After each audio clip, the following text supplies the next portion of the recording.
তোমাদেরকে বলেছিলাম দ্বিতীয় পার্ট নিয়ে খুব তাড়াতাড়ি আসবো আমরা সিকিমে, তো নিয়ে চলে এলাম তোমাদের সাথে আমাদের সিকিমের দ্বিতীয় পার্ট। এখন আমরা যাচ্ছি নাথুলা পাসের দিকে। খুবই এখানে ঠান্ডা, আর একটু যত উঁচুতে উঠছি তত একটু শ্বাসকষ্টেরও খুব সমস্যা হচ্ছিল। এটা প্রায় মোটামুটি 14,200 ফুট উচ্চতায় অবস্থিত। আর এই যে সব এরকম পাহাড়গুলো সব বরফে ঢেকে গেছে। সত্যি এবার যেন আশাটা মনে হলো যে সার্থক। মনটা তো ভরেই যাচ্ছিল যে এত বরফ দেখে।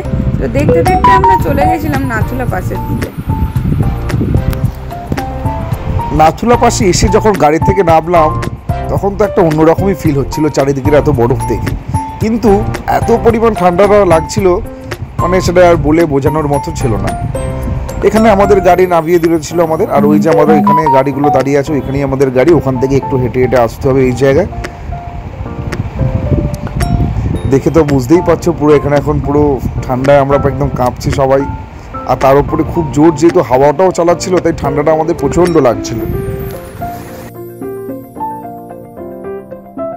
গাড়ি থেকে নামার পরে এরকম বরফ দেখার পরে এই যে আমাদের নাথুলা পাসের এন্ট্রি পয়েন্ট থেকে আমরা উপরের দিকে উঠে যাচ্ছিলাম।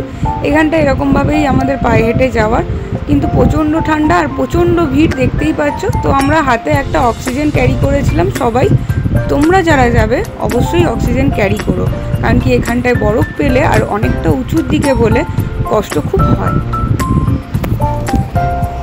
যত উপরের দিকে আমরা উঠছি তত তো আমাদের বেশ ভালোই লাগছিল এরকম সাদা বরফের ওপর এখানে সবাই মিলে একটু দাঁড়িয়ে পোজ দিয়ে নিচ্ছিলাম। আর যেহেতু এই ওপরটা এরকম অতটা উঁচুতে ইন্দোচীনের বর্ডার, তাই ভিডিও করা একটুখানি এখানে নিষিদ্ধই ছিল। যাই হোক, তারপর আবার আমরা গাড়িতে উঠে পড়েছিলাম আর চলে এসেছিলাম হচ্ছে এটা আমাদের ছাঙ্গু লেক, আর একটা ভিউ পয়েন্ট, সেখানে আমাদের গাড়ি দাঁড়িয়েছিল। এই যে দেখছো কত সুন্দর এরকম চমড়ি গায়েগুলো সাজিয়ে এখানে রাখা আছে। আর এই হচ্ছে ছাঙ্গু লেক। খুব ঠান্ডা লাগছিল, এই দুটো জায়গা তো খুবই আমাদের ঠান্ডা লাগছিল।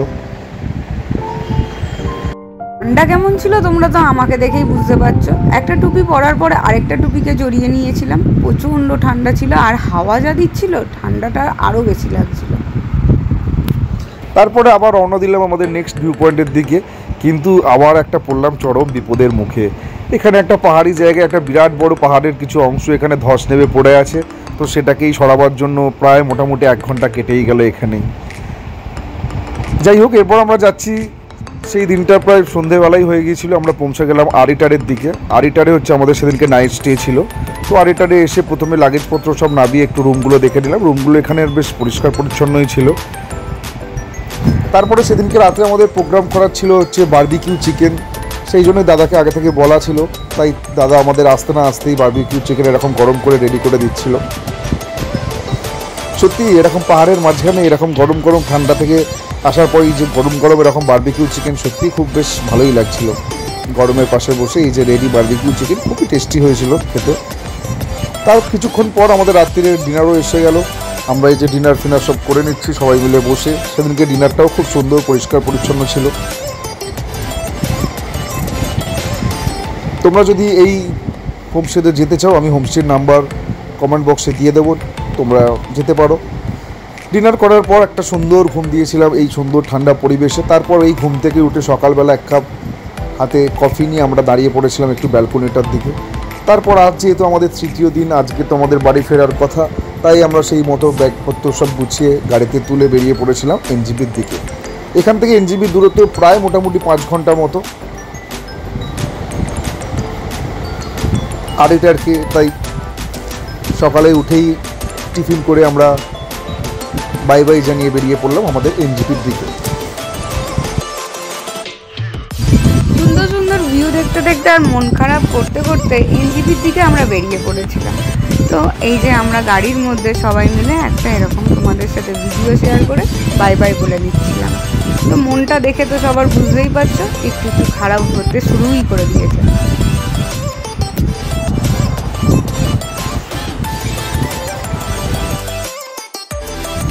সত্যি মনটা খারাপই লাগছিল যখন মনে হচ্ছিল যে আবার আমাদের সেই তীব্র গরমের রাজ্যে আবার চলে যেতে হবে। কত সুন্দরই না হতো যদি এইসব জায়গায় আমরা থাকতাম।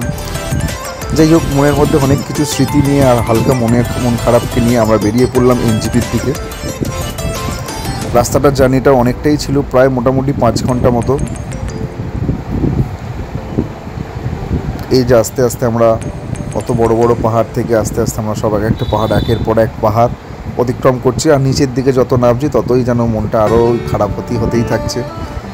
যাই হোক, কিছু তো করার নেই, বাড়ি তো ফিরতেই হবে।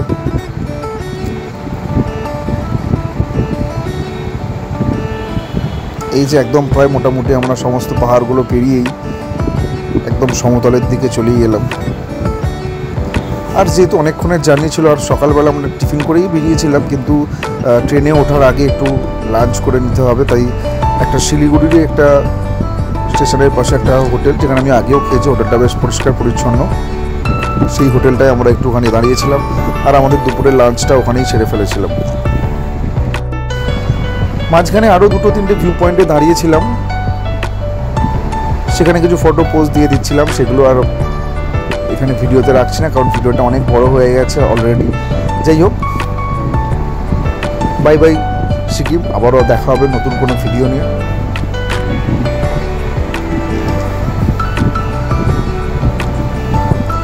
এই যে আমরা স্টেশনের দিকে সব ঢুকছি আস্তে আস্তে।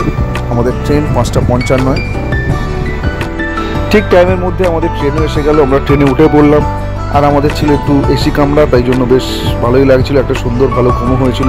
ঘুম থেকে উঠলাম সকালবেলা, যখন দেখলাম তখন ট্রেন দাঁড়িয়ে গেছে শিয়ালদাতে, ঠিক 5:09, মানে মোটামুটি পারফেক্ট টাইমেই ট্রেন আমাদের ঢুকিয়ে দিয়েছে।